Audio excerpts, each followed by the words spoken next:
සුබ දවසක් වේවා සියලු දෙනාට. අපි අද ඇවිල්ලා ඉන්නේ රත්නපුර දෙමුවාවත අපි කළුමාම ඉන්නවා පැරණි ක්‍රමයට මැණික් පුච්චන. අපි අපි ගොඩක් අපි කලින් වැඩසටහනකුත් කරා කළුමාම එක්ක අපි දැන් ගොඩක් දෙනෙක් අපෙන් අහනවා අලුත් නවකයින් මේ කොහොමද කළුමාම සම්බන්ධ කරගන්න පුළුවන් සහ මොන වගේ ගල්ද මේ බර්න් කරන්නේ කියලා. මාමේ පොඩක් අපි ඒක ගැන අදහසක් කියමු. මොන වගේ ගල්ද මාම පැරණි ක්‍රමයට ගල් පුච්චන්නේ? පැරණි ක්‍රමයට කියන්නේ දැන් මම පුච්චන්නේ ඔව්. ඔට්ටු තියෙන ඔට්ටු. ඔව්. කළු ඔට්ටුව. ඔව්. කළු ඔට්ටු පුච්චනවා. ඔව්.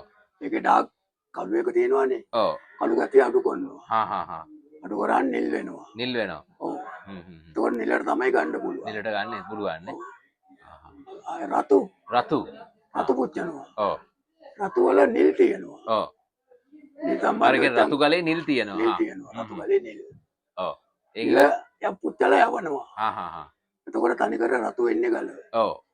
එතකොට වටිනාකම වැඩිනේ. ඔව්. අරෙම තිබුච්ච වටිනාකම අඩුයි. ඔව්. දැන් පුච්චලා රතු ගලේ නිල් ගතිය ඉවත් කරාම තනිකර රටට නේ ඉන්නේ නේ. වටිනාකම වැඩි. වටිනාකම් වැඩි. ඒකට වැඩි. ඒ වගේ ගල් මේ බර්න් කරගෙන හැකියාවක් තියෙනවා නේ. තියෙනවා. තව මොනවද මම ගල් පුච්චන ගල් වල? පච්ච. පච්ච. තෝර. තෝර. ඒ කියන්නේ කහට ගල් නේ. කාට ගල්. ආ. ඒ කළු තමයි කළු උනාට කහට තියෙන්න ඕනේ. ඔව්.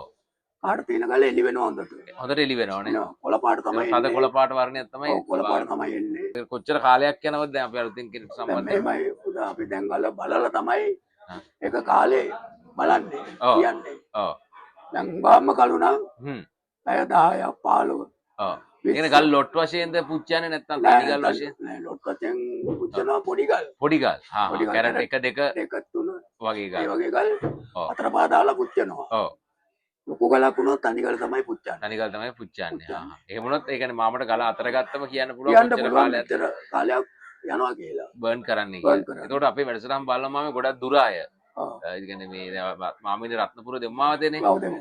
දැන් රත්නපුර නැතුව පිට පළාතකින් එනවනම් කොහොමද මාම සම්බන්ධ කරගන්න පුළුවන්? සම්බන්ධ කරගන්න පුළුවන් එනවනම් ඔව්.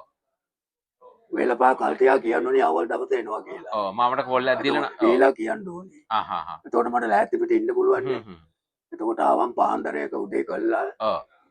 යන්න මේ යන්න වෙලාව හරි ඔසම දවසින් කරන බර්න් ඒවත් තියෙනවා. පැය දෙකෙන් තුනෙන් කරන ඒවත් තියෙනවා. ඊට පැය 10 12 ගන්න ඒවත් තියෙනවා. ගල මාමත් එක්ක කතා කරලා ඔව්. ඒක සම්බන්ධයෙන් හැකියාවක් තියෙනවා නේද? ඉතින් අර විශ්වාසයක් තියාගෙන කල දීලා යනවනම් මට වැඩේ කළා කියන්න පුළුවන්. ඔව්. පහුදාට ඕ ඇවිල්ලා නැත්නම් කැමති කෙනෙක්ට ඉඳලා වැඩේ කරගෙන යන්න හැකියාවකුත් තියෙනවා. කලින් කෝල්ලක් දීලා આવොත් නිදාස්නේ නේ. ඔව්. වැඩේ කරගෙන යන්න කරගෙන හැකියාවක්. යන්නත් පුළුවන්. එතන මම ගලේක ගුවන් කරන කොපමණ මුදලක් ගන්නවද සාමාන්‍යයෙන්? ගලක් කියන්නේ මේමයි අපි ගල පිඹලා ඔව්. ගල බලනවනේ. ඔව්. ගල හොඳ නම් සාමාන්‍ය අපි ඉතින් සාමාන්‍ය ගාණක් කියනවා. ආ හා හා. ගල ඉතින් හරියටම නැත්තම් අපි සාමාන්‍ය අපි අර ලොකු මාන්තිය ගානනේ ගල බලලා තමයි මේ මිල ඔව්. තීරණය කරන්නේ නේ. ගල හරියට ආවේ නැත්තම් අපේ මාන්තිය තමයි අපි ගන්නෙ. ආ හා හා හා. නැත්තම් ඉතින් කුලිය. සාමාන්‍යයෙන් පුච්චන්න කලින් ගල බලලා කියන්න පුළුවන් කියන්න අතට මේක පුළුවන්. එළිය වෙනවද නැද්ද?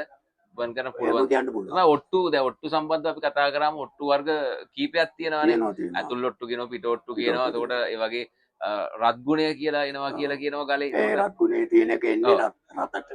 රත් ගුණේ තියෙන ගල ඉන්නේ රතට බන් රතට කරාම. එන්නේ. ඒක නීටක ගියාම තනිකර රතු වෙන්නේ. ආ හා හා. ඒක ඔට්ටු වලත් මාමේ මොනවද දැන් අපේ දැන් ආධුනික කෙනෙක්ට මැණික් සම්බන්ධව ඇත්තට දැනුමක් නැති කෙනෙක් වුණත් ගිහිල්ලා දැන් අපි ගලක් මිලදී ගැනීමේදී මොන වගේ ඔට්ටු වගේ ගලකට යනවා නම් මොන වගේ ඔට්ටුද මාමේ මිලදී ගන්න හොඳ ගල් වගේ? ගල් තියෙන ඉතින් අර මේ ගල පුරාම කළුවට තියෙන ඔට්ටුව තමයි හරි. ගල පුරාම කළු වර්ණය. කළු අර පිට ඔට්ටුව තියෙනවනේ. ඔව්. ඒක පිට සායම යනවා හොරයි. ආහා පිට සායම යනවා හොරයි. යනවා හොරයි. ඒක ඉතින් ඒ කියන්නේ ගල සුදු වෙනවා කියලාද කියන්නේ මාම? ගල සුදු වෙනවා. ආහා. ඒ කියන්නේ බර්න් ඇතුළ කිරීමේදී සුදු වෙනවා. ගල ඇතුළ සුදු වෙනවා. සුදු වෙනවා. ආහා. ඒ කියන්නේ ගල වටේටම හොඳට කළු පාටට තියෙනවා නම් ගල ඒ දැන් ඔට්ටුව හොඳයි. කළු ඔට්ටු. කළු ඔට්ටුව කියන්නේ සුදු උනත් තාකයක් නැහැනේ. ඔව්. ඒතකොට දැන් රත් ගුණේ තියෙන ගල් බර්න් කරාම රතට දෙන්නේ. රතට එන්නේ. ආහා. රතුනේ ගල රතට එන්නේ. රතට එන්නේ. නෙල එක්කෝ පිච්චෙනවා. පිච්චෙනවා නේද? අනිවාර්යයෙන්ම ඔයගොල්ලන්ට මේ කළු මාම සම්බන්ධ කරගන්න පුළුවන් රත්නපුර දෙමුවාවතේ ඉන්නේ මාමගේ නම්බරේ මම ඩිස්ක්‍රිප්ෂන් එකේ දාන්න. ඔයගොල්ලෝ සම්බන්ධ වෙන්න. ඔයගොල්ලන්ට ළඟ තියෙන මේ කියන්නේ මේ කහට ගල් වර්ග එතකොට මාම කියපු කාට යවන්න පුළුවන්. ඕන ගල් වර්ගයක් මාමට කියලා බර්න් කරගෙන හැකියාවක් තියෙනවා මේ පැරණි ක්‍රමයට. ඒ කියන්නේ කටින් පිපිට තමයි මාම බර්න් කරන්නේ පොල් කටුවඟුරු වලින්. ඔයගොල්ලන්ට මාම කියන දේ සාමාන්‍ය පොඩි ගල් ඕන ගෙදරදී කරන විදිහට මාමට ඒ කියන්නේ සරලව අපිට ඉගෙන ගන්න කෙනෙක්ට මම උදව් කරන්නත් කැමතියි කියලා අපිට කලින් කිව්වනේ. මම ඔයගොල්ලන්ට සම්බන්ධ වෙලා ලොකු ගමනක් යන්න පුළුවන් මේ මැණික් කර්මාන්තේ. එහෙනම් සියලු දෙනාට සුබ දවසක් වේවා.